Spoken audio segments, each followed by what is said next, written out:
Hi everyone, my name is Anastasia and I'm a classical violinist from St. Petersburg, Russia. I started playing the violin at the age of 7, but I started taking my work seriously, I think when I was 13 and I had my orchestra debut at the Academic Chapel of St. Petersburg. It is a huge and beautiful venue, and that night it was sold out. And after I finished playing, an old man from the audience came up to me and he gave me flowers. I saw he was crying. In that particular moment, I thought, maybe this is that power of music that everyone's talking about. It had such an impact on me. It affected me so much that I decided that I was going to be a musician for the rest of my life. My favorite instrument besides the violin is definitely piano. I admire great pianists, but I think that any instrument that you would like to play requires a 100% devotion, and since the violin has all of my time, I think piano is one of my biggest regrets. In my work, I'm sometimes harsh, I can be manly, I open up. People say that I look self-affected or even stuck up, and I'm not quite like that in real life. As a person, I'm reserved, sometimes I'm shy and very meditative. What is art to me?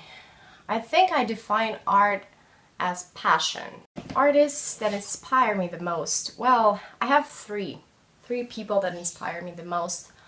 My number one idol, I would say, his name is David Oistrakh, and he's the greatest violinist of the 20th century.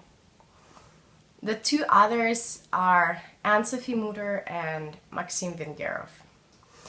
What is my ultimate goal as an artist? And at this particular moment, I could say probably that we live in such a hectic world where so many bad things are happening. And I played a concert at the Catholic Church in Philadelphia, and I had a word with a priest prior to that. And I really loved what he said to me.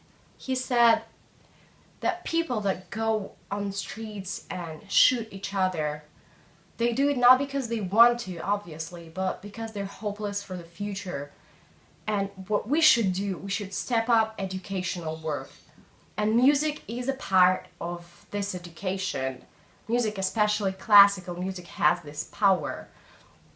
And what I do, I use social media to broadcast my music to a broader community, and I'm so happy when I get messages from young people pretty much every day saying that they're so inspired by what I'm doing, by my music, that they not only listen to classical music, but they get back into practicing or they start playing an instrument. The piece that I'm submitting is Mendelssohn Violin Concerto. It's one great piece of music that everyone knows. I first played it back at the time when I was a child, and I was probably 12 or 13 years old.